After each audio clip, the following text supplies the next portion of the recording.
Good morning again, and welcome to Business Morning, a segment of our breakfast show where we take a deep dive into the trends shaping Nigeria's business and economic outlook. My name is still Deborah Ezeh. Thank you for starting your morning with us. Now let's move to our first focus for today. Foreign exchange volatility and low insurance penetration remain two of Africa's biggest economic challenges. While individuals and businesses struggle with currency risk, fewer than 3% of Africans have access to insurance products that could protect them against financial shocks. But with the rise of fintech innovation, there's growing interest in whether technology can create new tools that edge against Forex risks while also deepening insurance coverage across the continent. Could this be the key to bridging Africa's risk gap and unlocking financial resilience for millions? Joining us to explore this is Kolade Awosanmi. He's the head of Technical International Energy Insurance Plc. Good morning, Mr. Kolade. Thank you for joining us on Business Morning this morning. Good morning, Deborah. Thanks for having me. All right, let's go straight into the conversation. And first up, let's understand the landscape. So why do Forex volatility and low insurance penetration remain such a persistent problem across African economies? Yes, so thank you once again for having me. Yes, you have touched a very cogent point for us, especially Nigeria, Africa, and there are a number of reasons. One of them is dollar shortages and Forex FX markets. Many countries run these persistent gaps, large import bills and receipt in exports, which makes it we're always looking to buy dollar to fund some of our purchases, and so we have this trade deficit. So dollar is always on the rise. Another reason is most of our trading is in hard currency, in most of Africa, so we need to sort for either the US dollar or euro to sort, most of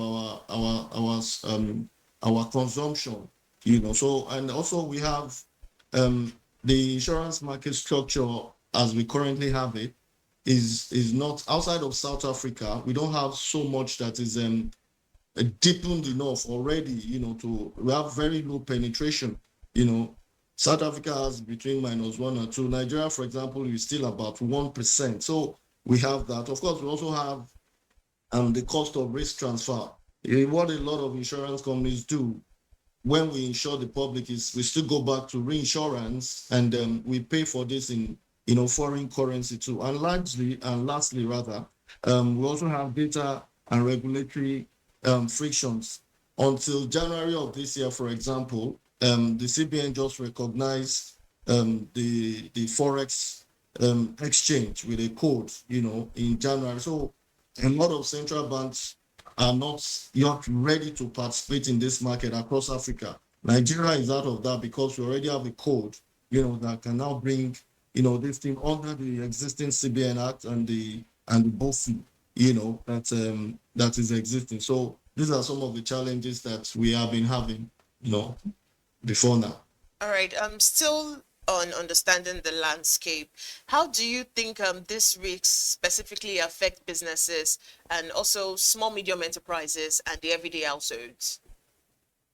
Okay, thank you. So, as I was saying, because of this Forex volatility, it inflates a lot of our imports, when we are bringing in this thing, because we're purchasing in dollar, it's usually up. And then because, as I said, there's this volatility. If it goes up, it erodes the margin, and this affects businesses and SMEs in that wise, because the profit margin that could have been, taken off is now eroded by that Forex volatility.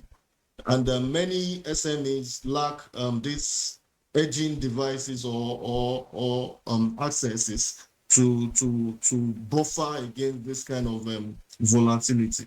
Of course, insurance too, as I said, we buy reinsurance outside, and we also still source, and it affects us. And of course, ultimately, it affects households because a lot of these costs, from businesses and SMEs are now passed down onto households. So it affects the real income they have, to make purchases, and they are not better equipped or well equipped to absorb these shocks in forex maneuvers or forex fluctuations, if you will. Okay. So, do you think let's look at the fintech role in all of this now. Do you think they are providing innovative solutions to address this currency risk and also expand access to insurance? Yeah, thank you. So over the last over the last decade, a lot of things have been happening in the fintech space, and I think they've been coming up with so much innovative, ideas. For example, I'm aware that in Africa, for example, there's been a Pan-African an initiative of Afri-Exim Bank.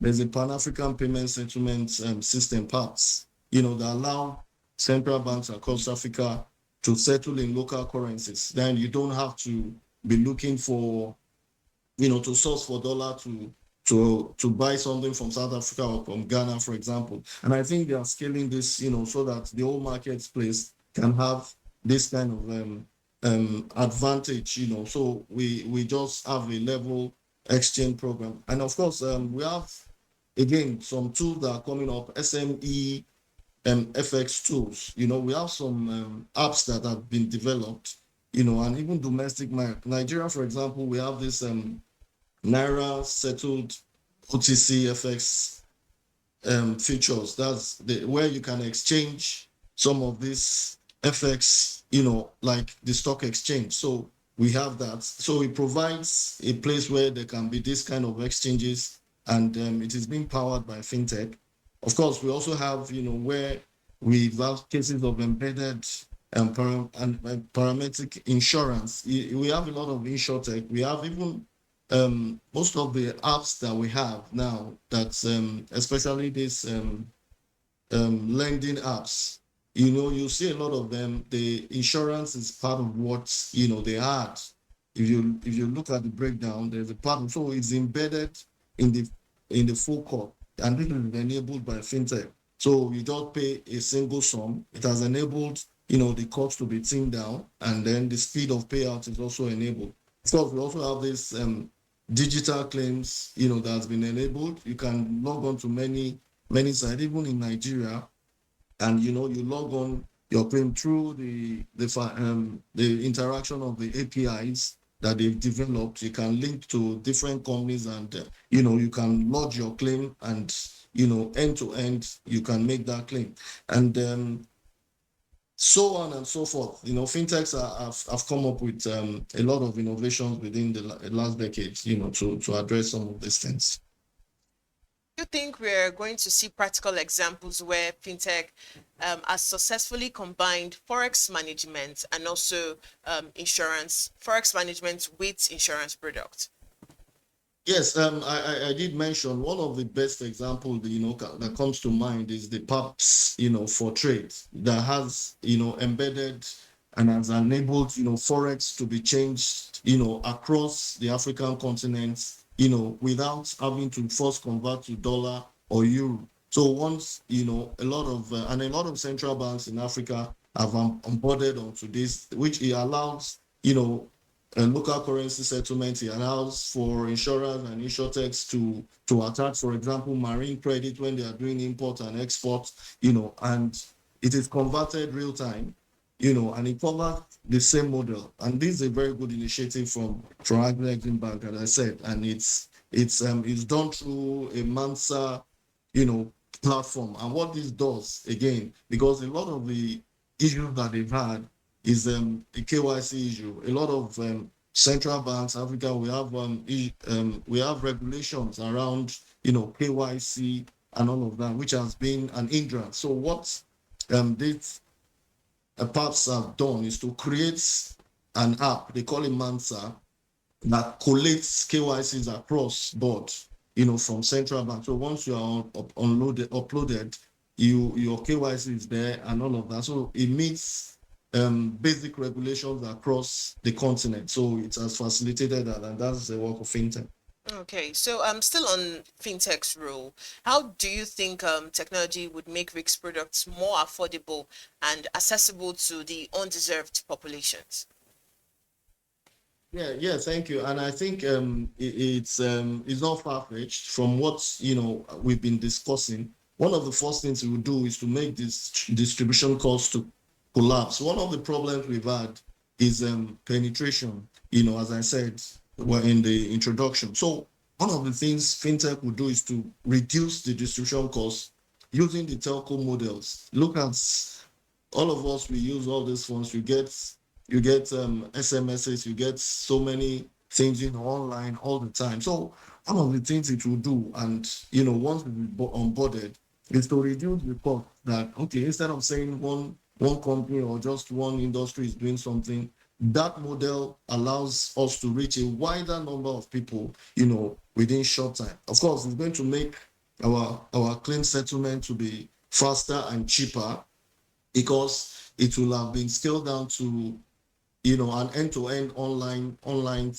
thing. So once wherever there's satellite, wherever there's this technology with the phone, these payouts can be done quickly. You don't have to go to a bank. You just get your account number and it's sorted. So they're also going to make our claims handling to be faster and cheaper. Instead, it's going to embed a lot of financing.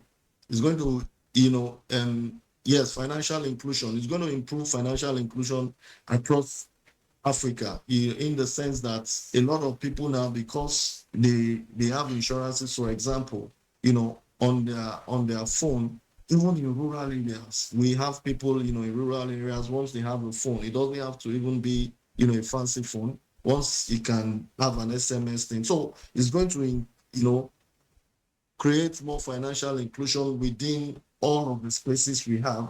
And of course, we're going to create, market infrastructure. Just last month, I think, the insurance regulator NICOM came up with some guidelines, re-emphasizing rules for web aggregators. A lot of there are fintechs that have come into the space of insurance and other businesses to aggregate businesses, and make it available, on platforms for people. So it is easier for people. So this is going to also deepen and increase, the infrastructure we have for distribution. Okay, so let's now take our focus away from the fintech and look at the barriers and opportunity to this. So what do you think are the biggest regulatory or market challenges fintech face when they're trying to bridge this risk gap? Yeah, thank you, Deborah, again. So as I said, a lot of us in Africa are just coming from behind. And one of the issues we've been having is licensing, and approvals, because we operate in different regions and some of us are mostly territorial. Take, for example, the ECOWAS, for example, a lot of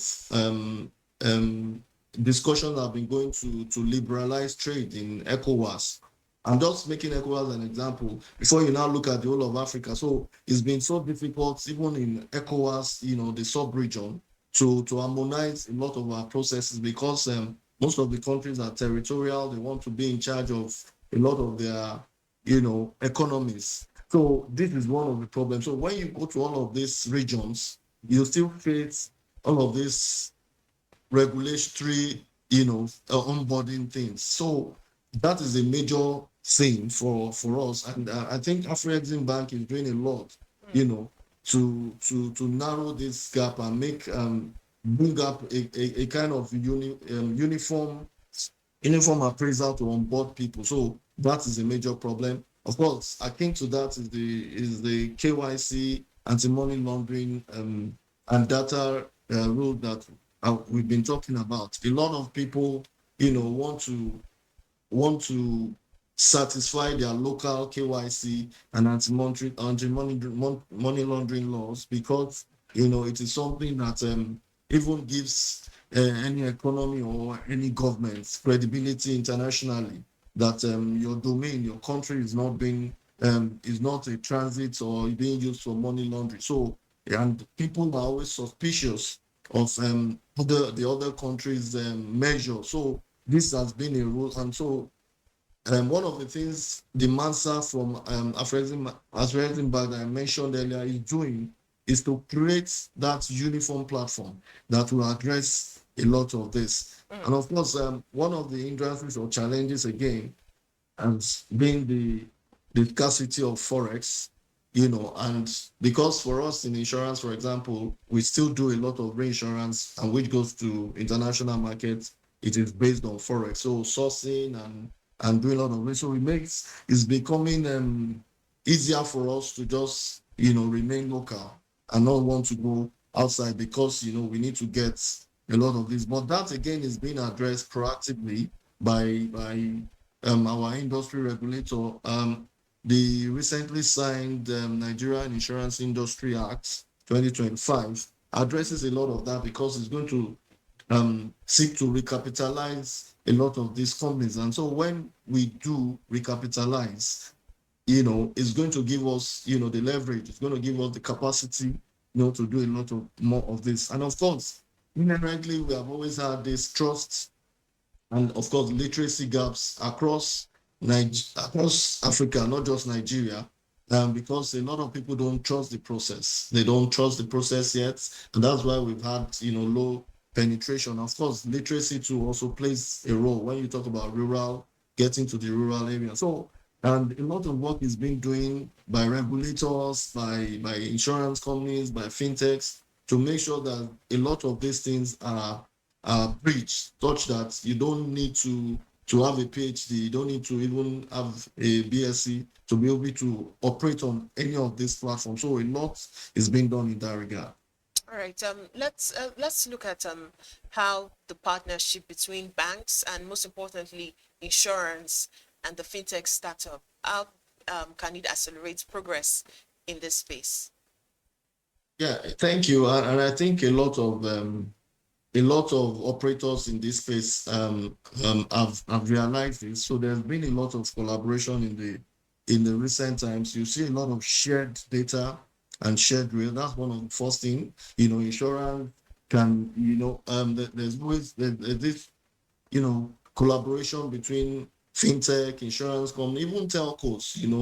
Of course, people are careful to manage the delicate line of data management laws that you can't just share information about people. But for those people that you have onboarded, we have a lot of data sharing that once you have a KYC, for example, from a client and it is still within the same organization, this can be used to transact businesses and create customer experience such that you don't need to be asking the same customer the same questions every time. So they have this collaboration in sharing, data and processes. Of course, we also have we created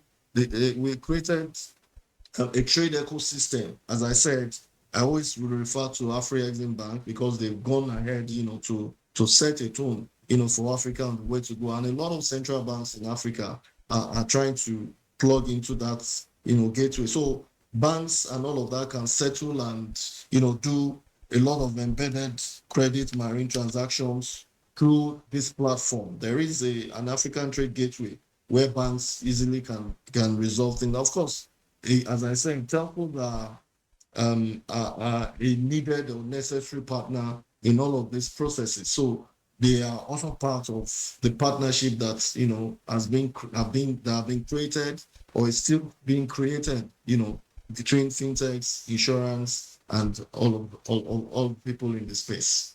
Right now, let's move our focus to the future outlook. We've highlighted all the problems and what the barriers are. So, in your view, what role will fintech play in shaping the future of risk management in Africa? And I'm talking about over the next 5 to 10 years. Yeah. Thank you. For me, I think as the doctor would say, the prognosis is very good. It is because again, I see fintechs, I see insurance companies, I see regulators, trying to, collaborate and open up all of these spaces, and it's already happening. We you recall that in December, a lot of people, sat back came home from all over the world and were still doing their transactions, like they were, back abroad. And even from abroad, they do a lot of, trans-border exchanges. So fintech, we have seen that this is possible. And people are now using these utilities that have been created, including, to distribute insurance. So all insurance need to do is to plug into all of these existing, parametric triggers. They can sell their commodities, they can get insurance. The space is there now. So that is an advantage. People are going to that space and making use of this advantage that have been, created. Of course, there's also the opportunity of data-driven pricing, because all of these things are scaled down now. You can now do a lot of these transactions that will favor SMEs, that will favor individuals, because the cost has been relatively brought down and it is, normalized. So a lot of people are developing different products, to take advantage of this huge space. All right, finally, Mr. Kolade, before I let you go, do you see fintech as the game changer that can finally make insurance mainstream in Africa? Oh yes, definitely. As I said, it's like something that is ready and it's waiting for operators to plug in and have these partnerships. We have already have that. Fintechs have proven that they can distribute through telcos and wallets. We can settle. You have mobile money. So a lot of these things are already here. So it is just getting together, collaborate, and see how best these collaborations can a lot of well, we've gotten a lot of successes in even embedded models. Like you want to. I did make an example of the mobile apps or mobile lending apps that you have. You have insurance, you have management fee, you have a lot of things. All of that, you just pay a single fee. So everything is already embedded. You don't have to pay multiple fees. You don't have to do so many things to get things done. So definitely they are the game changer. All right. Thank you so much for your insights. Kolade Awosanmi is the head of Technical International Energy Insurance Plc. Thank you for coming on the Business Morning show this morning. Thank you for having me, Deborah. Thank you. We go on a quick break now. When we come back, the second part of our conversation on Business Morning continues. Do stay with us. Now, welcome back. You're still watching Business Morning on the Breakfast Show here on BusinessDay Television. Now, let's move to our second conversation for today. We turn our attention to a growing concern in Nigeria's financial landscape, the rise of digital loan apps and the challenges they pose for borrowers. While these platforms have provided quick access to credit for millions of Nigerians, many users are grappling with high interest rates, hidden charges, privacy violation, and aggressive recovery tactics. With household debt on the rise and regulation still catching up with innovation, the question is, how can Nigerians navigate this credit minefield without falling into financial distress? To help us unpack this, we are joined by Emmanuel Kasali. He's the founder, Daraire Consult Limited. Good morning, Mr. Emmanuel Kasali. It's good to have you on Business Morning. Good morning. Good morning to everyone at BusinessDay TV. Good morning, and thank you for your time. All right, let's go straight into it. Let's start with the basics. Why do you think loan apps have become so popular in Nigeria, despite the risks? Okay, so thank you very much for having me. This is a topic I've always loved to want to talk about. It's what I've even been talking about for the past few weeks. And the reason why we've had loan apps being so popular is because they've actually had to fill the gap the traditional banks have left open. And with the loan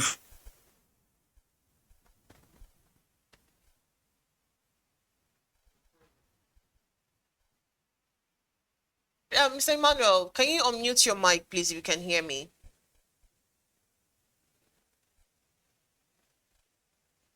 I think we lost him. We're going to go on a quick break. When we come back, we'll see if we can actually reconnect with Mr. Emmanuel. Just stay with us.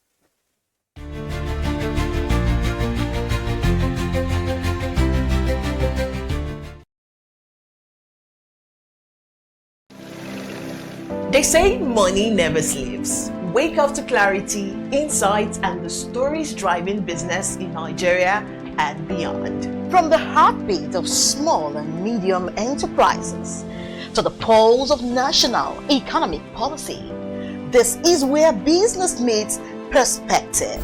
With expert guests, real-time analysis, and stories that matter to you, we go beyond headlines to bring you the full picture.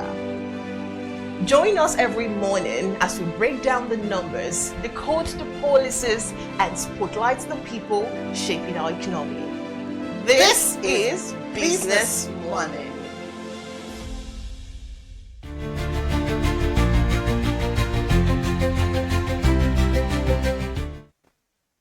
All right, you're still watching Business Morning. Before we went on that break, we were speaking to Emmanuel Kasali, and he was trying to let us know why these loan apps have become so popular in Nigeria.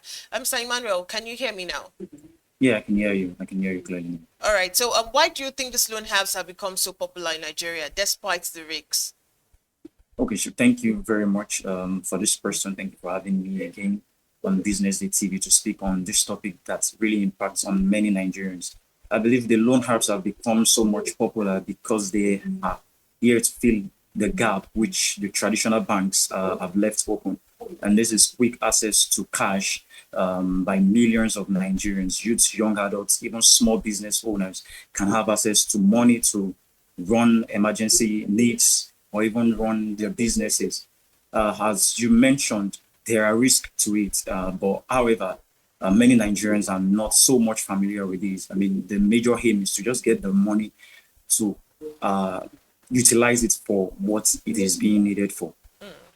All right. What do you think are some of the most common traps or red flags that borrowers fall into when using these digital lending platforms? Because despite the risks, people still, access this borrowing platform. So what do you think are the traps or the red flags, that they see that make them think it's convenient for them to keep borrowing from these lending apps?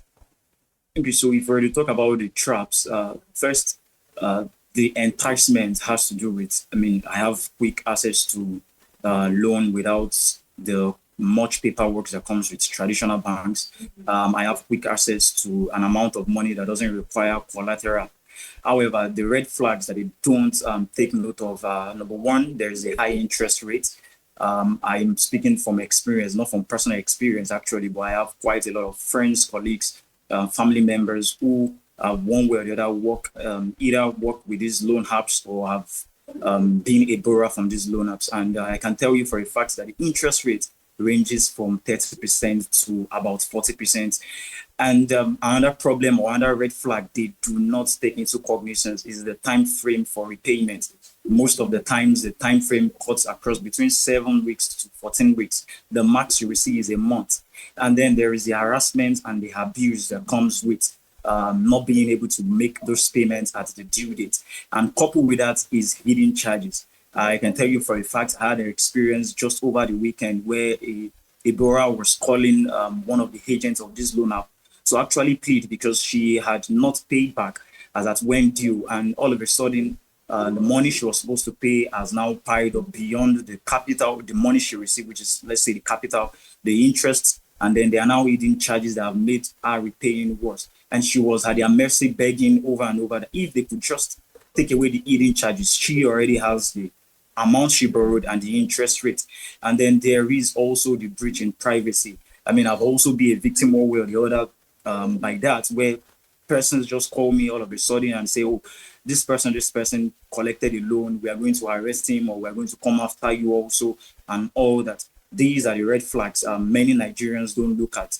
They only see the parts where, I have access to quick loans, no collateral, no much paperwork. All I just have to click is accept, and then the loan is being transferred to me immediately.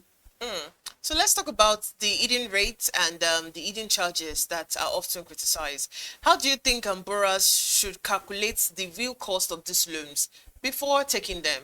Because I'm sure they will be told that this is the amount you're paying, not that they just pile up interest for you. Okay, so thank you for that question. Just to emphasize, for some loan apps, they really at times do not let persons know how much interest they have taken.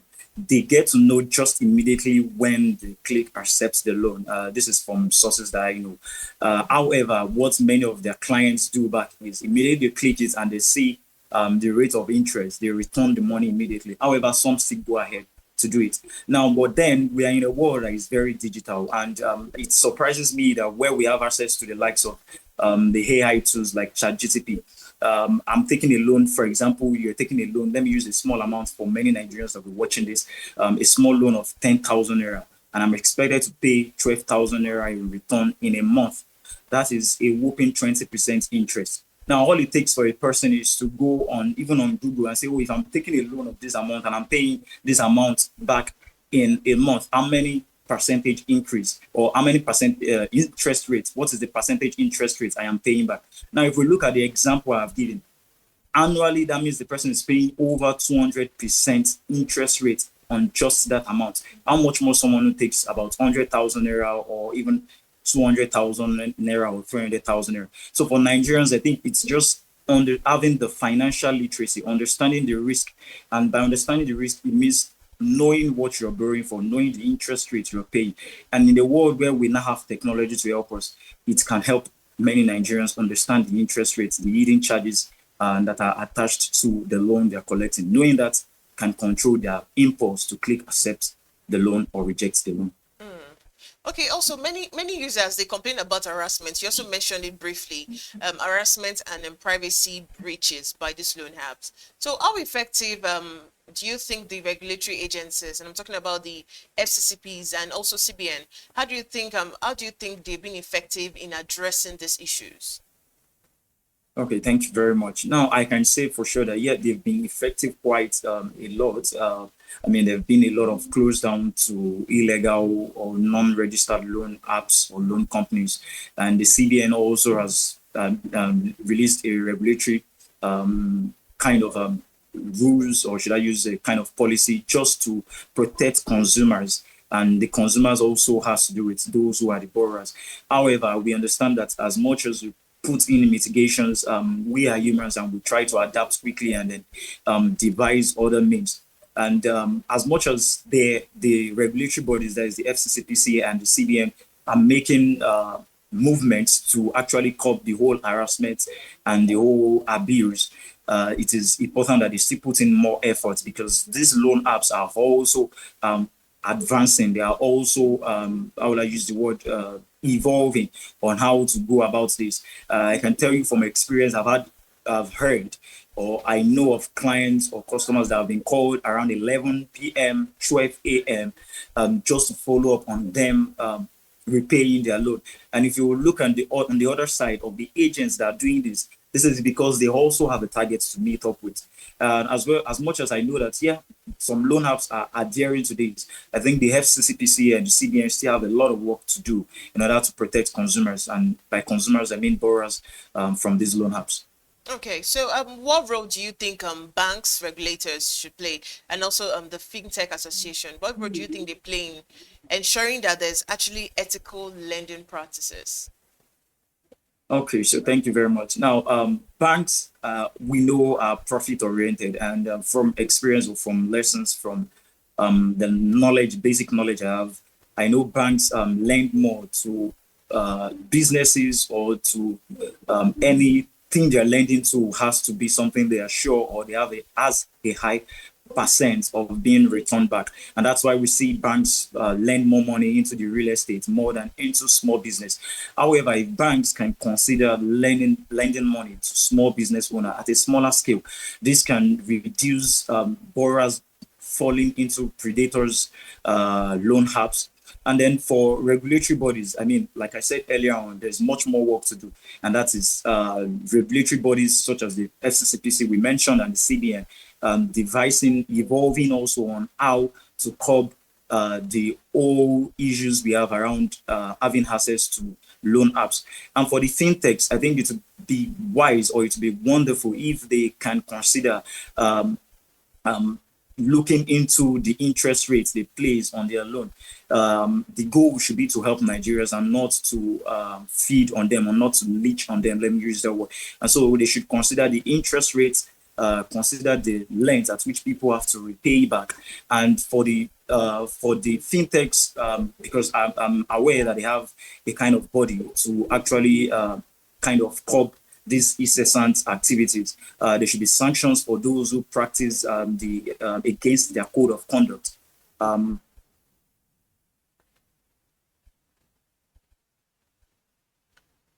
All in all, discussing what we just said. Okay. So, beyond these regulations, how do you think financial literacy would help Nigerians make better borrowing decisions? Okay, so financial literacy cuts across everyone all over the world, which is one thing to be able to get in income. It's another thing to be able to manage it, and it's another thing to be able to multiply it, and that's to increase it. And that is what financial literacy is all about. And I believe if many Nigerians are financially literate, at least to a very good level, that would control their impulse to accepting loans and to rejecting loans. Many Nigerians need to understand the difference between good debts and bad debts. And by good debts, you should be borrowing loans for needs, you should be borrowing loans for businesses or for investment, and not borrowing loans for consumption. We see many Nigerians borrow loans for wants, things that they could necessarily avoid or necessarily not even purchase. But then the ability to understand the difference between these, the ability to be able to control their impulse, the ability to think in the long run, to understand the risk associated to borrowing the loan and not see the short gain would help many Nigerians to be able to know when to take up loans and when not to take up loans. All right. So before I let you go, Mr. Emmanuel Kasali, do you see digital lending evolving into a more sustainable and consumer-friendly sector in Nigeria? Absolutely, I believe so. However, a lot of factors need to be taken into, and that cuts across everyone that are being involved in it, from the fintech apps being so much humanly applying empathy. I understand here there are many, or use the word many Nigerians who would want to abuse they trying to put in measures to make things easier for Nigerians. However, I see, yes, it is possible for fintechs to evolve so much that it is sustainable in Nigeria. However, it cuts across the borrowers being knowledgeable, and that has to do with being financially literate, knowing, having that financial education. And then for the fintechs, going back to the drawing board to look at their interest rates, allowing borrowers to have a good credit worthiness, and the time frame, especially. I mean, lending someone an amount over 200, 300,000 and expecting the person to pay within 7 days to 14 days is quite unrealistic to some extent. And then the regulatory bodies need to be on their toes to clamp down the fintechs that are not registered and those who are not practicing their activities ethically. Thank you so much for your insight. Emmanuel Kasali is the founder, Daraire Consult Limited. Thank you for coming on the Business Morning on the Breakfast Show this morning. Thank you very much for having me.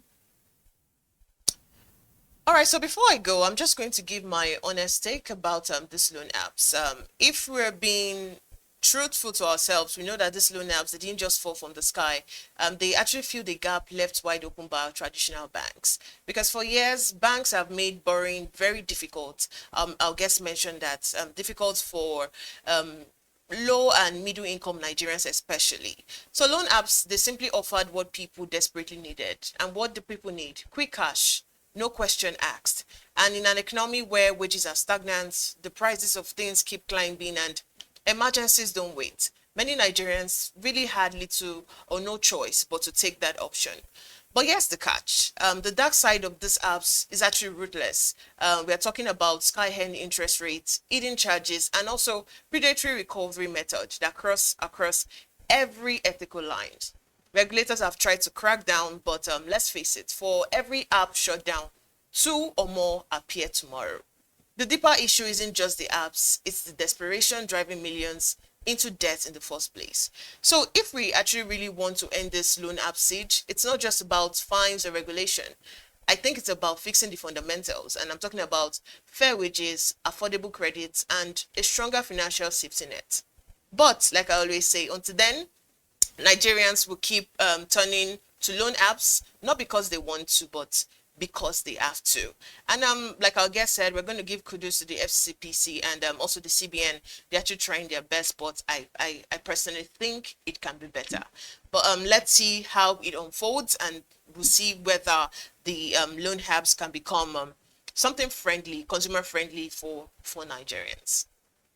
But that's been our focus today on Business Morning. My name, of course, is Deborah Ezeh. Thank you for watching, and do stay with us as the breakfast show continues with the big story after this break. Do stay with us. Thank you, Deborah Ezeh.